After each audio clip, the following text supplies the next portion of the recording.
All right, welcome everybody to the second episode of Relationships Today. Today, I am excited to have on the show actually my trainer, my personal trainer. She's actually a physiotherapist and a kinesiologist, right? Is that right too? That is correct. Yeah, so she's like the whole package. And funny thing is that this whole podcast is about relationships. If it wasn't for a relationship I have with somebody else who I respect, who referred her, I would not have ever met this person. So she's been really helping me out a lot with my rehab from an accident I was in. So if you're in the Kelowna area, I recommend that you check her out. But anyway, this is not just a plug for her. When we train and we do my rehab stuff, we end up talking about relationships a lot. So I was like, hey, you want to just come on the podcast? Because I think it would be perfect. So I'm going to let her introduce herself a little bit because I cannot pronounce your last name. So tell them who you are. My name is Stephanie Skoreyko. As Kevin said, I'm a physio, but I think of myself more as a coach than a physio because for me, it's all about the relationship. It's about the therapeutic alliance with the person. And therefore, I'm more of a coach than someone who's telling people what to do or teaching people how to fix. I'm teaching people how to fix themselves. I'm not fixing people. So in that, you need a very strong relationship. And I recently have got engaged. I'm getting married in November. So Wow. I'm very excited about relationships. And as I was telling Kevin, it's not exactly true, but I said I was single for 29 years. I'm 32 now.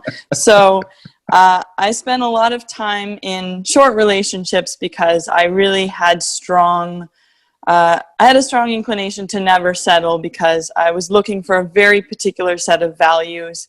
And that's something I feel very strongly about. And I think if you feel strongly about something, you have to share it. So, of course, I'm excited to be on the podcast with Kevin talking about this thing that I'm passionate about. Oh, that's great. Okay, we're going to come back to that. So let's back it up. You're from the East Coast, right? And now you're living on the West Coast. Can you tell us how that happened or where you're from, first of all? I am from Nova Scotia, rural Nova Scotia, a town of about 10,000 people. And I always wanted to get out of there. So I graduated high school and I went to school in the States. Through some roundabout ways, I ended up visiting BC in 2013, and I was living in Southern Ontario at the time. Always knew I wanted to be a physio. I didn't see my career exactly going how it has now. Always wanted to be an entrepreneur. Ever since I learned the word entrepreneur in grade 4 in entrepreneurship unit, or was that grade 6? I don't know. So I ended up, going back to Ontario, applying to grad school right away, going back to Nova Scotia to do my physio degree, and then just getting to Kelowna as soon as possible.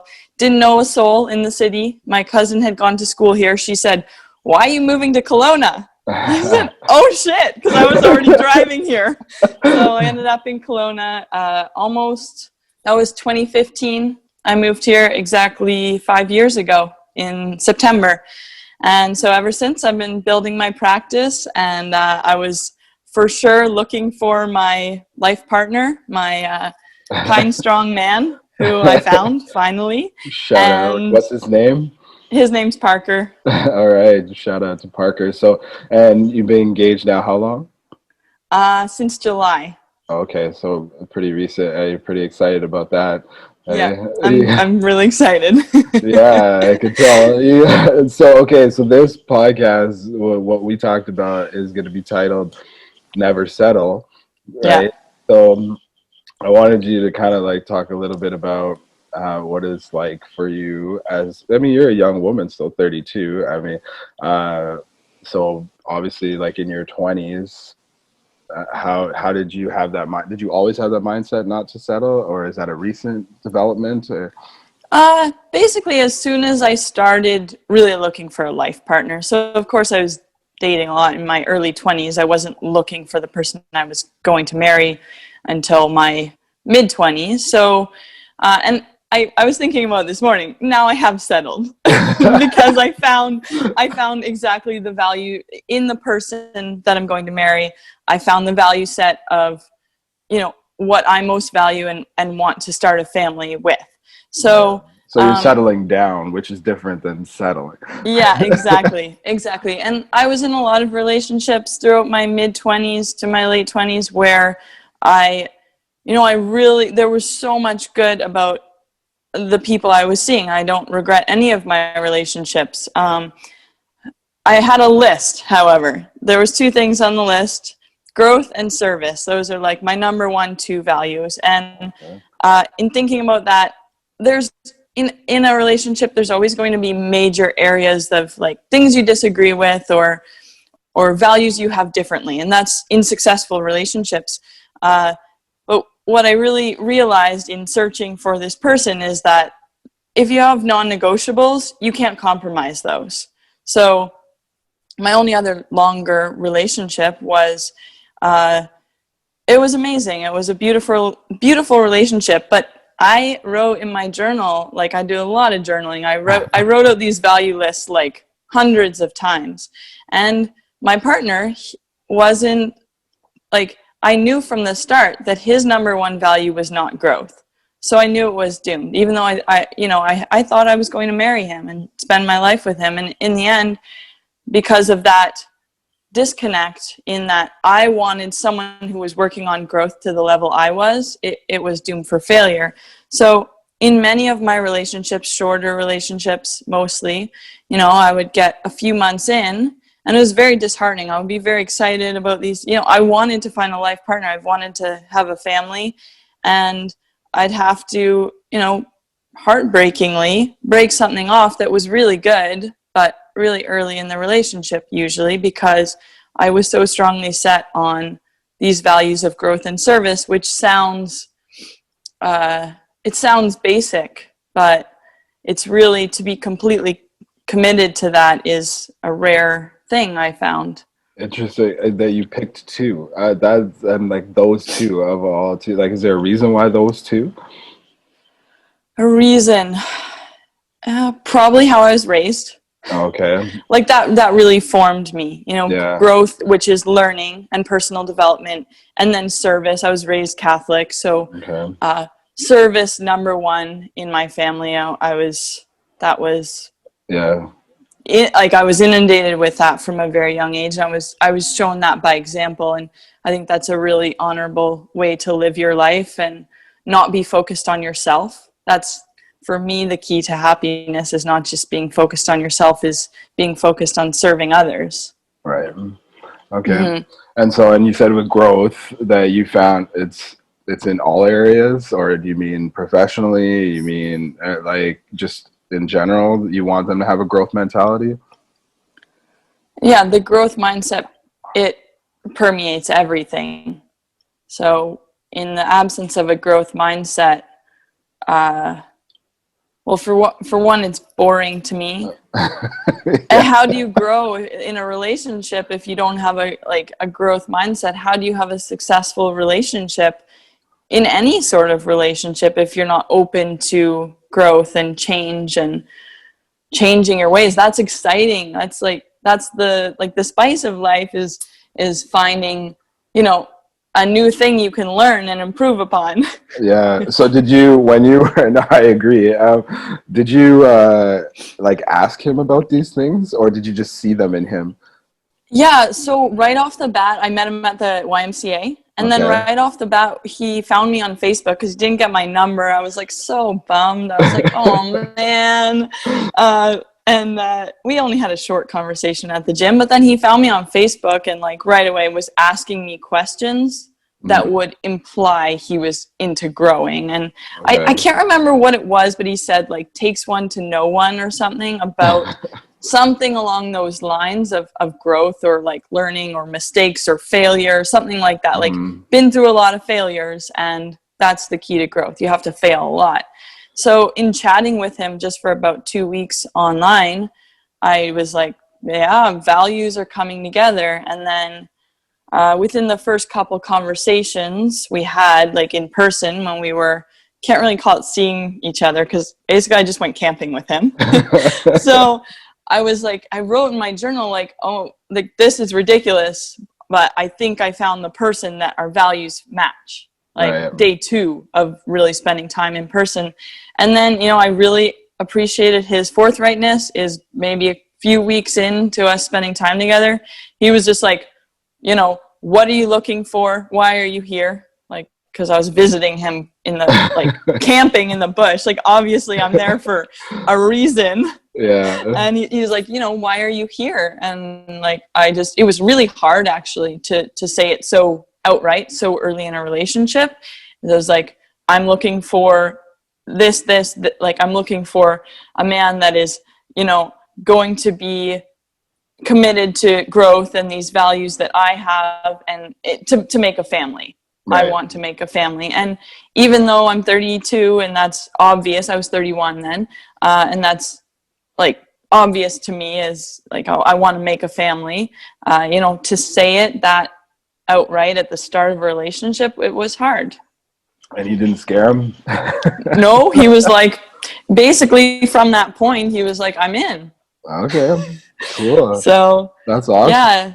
And he asked me, I really appreciate it. He asked me for very outright, like, okay, well, what's your, and what's your history? Like, well, what brought you to this? Right. So that I also had to explain, like, early on what happened and how I came to that point. Right. Oh, that's great. I wanted to talk about, so growth and service. So you said you call them values, and makes me think of, in my book, actually, for people who have read it, who are listening or watching this, there is a chapter on values and virtues. I call it, like, what are you building your relationship on? And so I would challenge or dare to say that some of those things are virtues as opposed to values. The reason being is that those things are, I say virtues tend to be more objective in the sense that, like, something like growth and service is like, they're available to all of us and they're within all of us potentially. That's kind of like a sign of virtue. Whereas a value, I find, is more relative or more subjective to the person. So meaning, like, I value whatever, watching sports, or I value hiking, or whatever, you know what I mean? Like, kind of, or animals, right? Like those things where they're, they can change with time very easily. Whereas virtues tend to be, like, more embedded, like you said, like you were raised that way, like they're within you. They're, they're things you aspire to, right? Like that sort of thing. And so to me, like, I think that's great. I would definitely recommend building a relationship on virtue, right?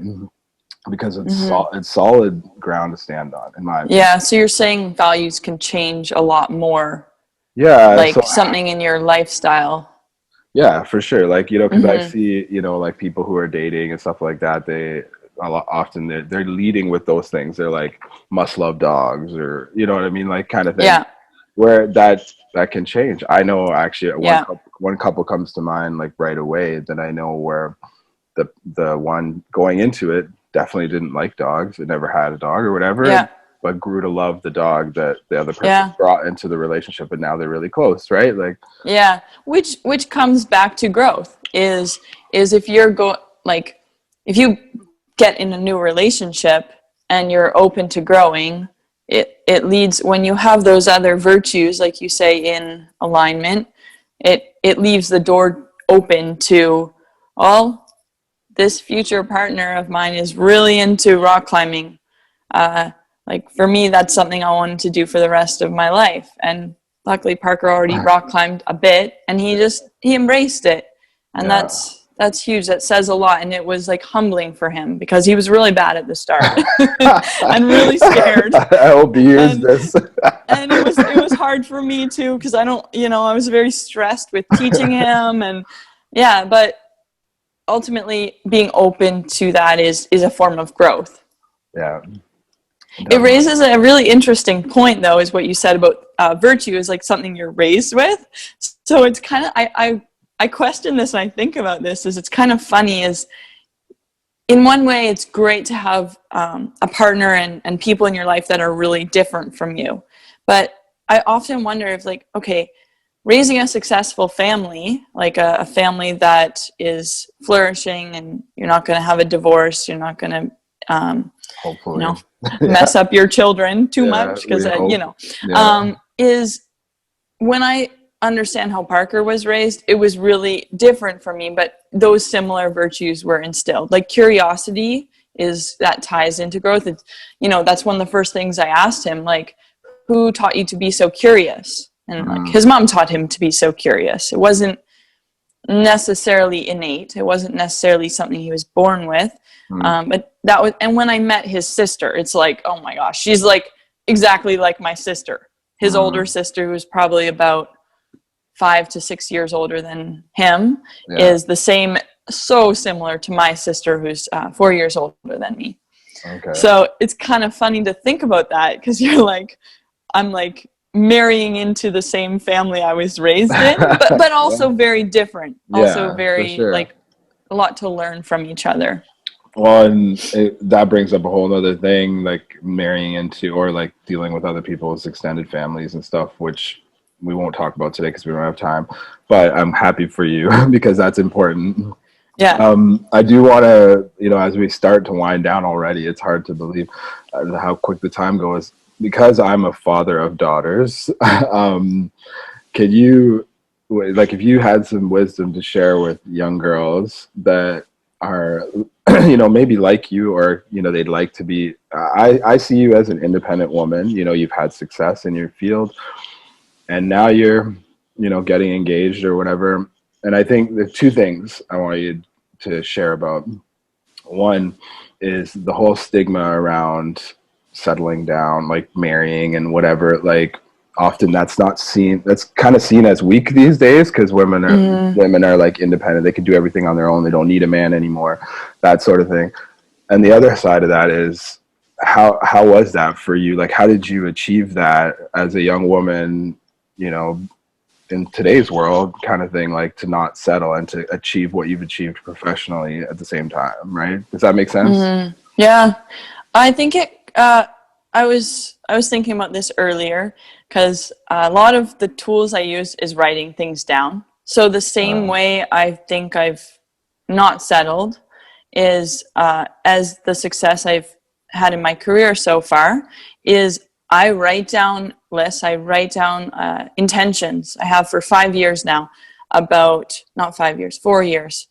Every single day, I write down things about my values, things about what I want to put into the world. And that was also my list of values for my partner. So having forefront in your mind and on the tip of your tongue what your mission is, and talking to people about it all the time, writing it down all the time. It's not easy to do.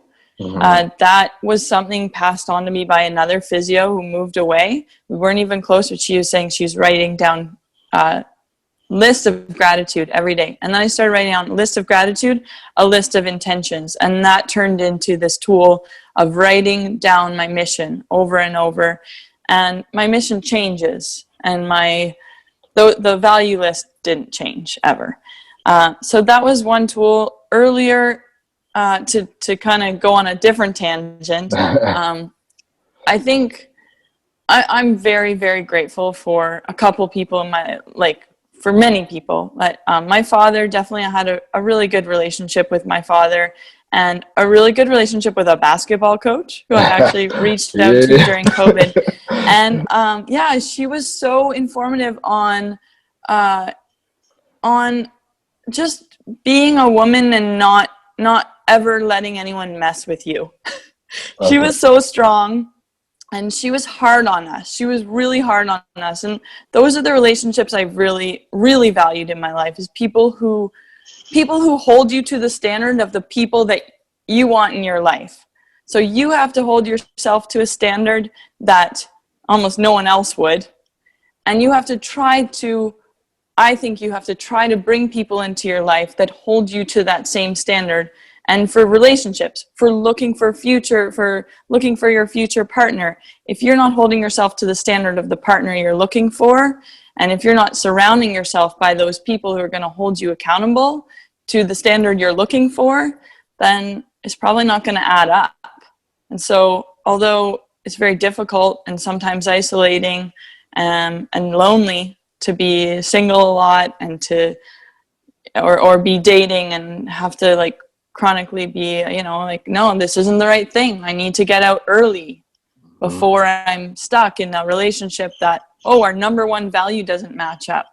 It's difficult. It's going to be difficult, and that's life. But having those people around you that know your values, talking about them often in business, in relationships, I think that's paramount to, you know, where I am today in my humble success so far in my career, and finding my partner who I'm so thrilled that we have values that line up, and I'm looking forward to a life and building a family with him. And you know, I anticipate conflict and difficulties, but I know those values are going to hold us together. They're above us. So, yeah, I mean, and like, I know it sounds like you have, and I kind of put it out there, like you have, like, you're living the best life right now, which is true. I mean, you're educated, you got a successful running business, you know, you're passionate about what you do, and you got engaged, and you're going to build a family and all that. I know that there's been hardships along the way for you, and it's not always been easy, and that it's not going to be easy going forward either, but you're clearly not afraid to work at it. And that's the key, right? Like, to put in the work. And if your partner has the same values or virtues, they will work too, right? Like, if you're working towards a common goal, or you have a common foundation, I find that, you know, we get what we work for, right? Like, that's what we say, not necessarily what we want. So good for you. And for people who are listening who were like confused why I was cheering when she said she had a basketball coach that stepped up for her, I'm a professional basketball coach too. So I'm not just a relationship coach, I'm a sport coach too. So I love that. But it's true. Important people come into our life at the right time sometimes, or often, I would say. I definitely had a lot of people like that for me as well. So again, I'm so happy that we were able to do this call, you know, and this podcast. Maybe you'll come back again. Maybe we'll wait till after the wedding. You can talk about it. But before we wrap it up, can you tell people where they can find you online? Yeah, I'm most active on Instagram at Steph Skoreyko Physio. And I don't know if there's show notes, but how do you spell that? Steph Sko, just SKO? Yeah, physio. Well, you got me on Instagram. My website's the same, stephskoreyko.ca, but I'm gonna have to change that. I'm gonna have to rebrand when I take my partner's name. Oh yeah. So you're already thinking. Yeah, I thought I didn't think about that when I started my business. So I'll be Steph Skoreyko Physio for a while still. Yeah. Will you actually rebrand, you think? Yes. Going back to like the stigma around, I've been thinking about that a lot lately, and I want to take his name, and I want that level of commitment. And there's a lot of health professionals don't change their name, and I've questioned why, and I've made the decision that I will change my name.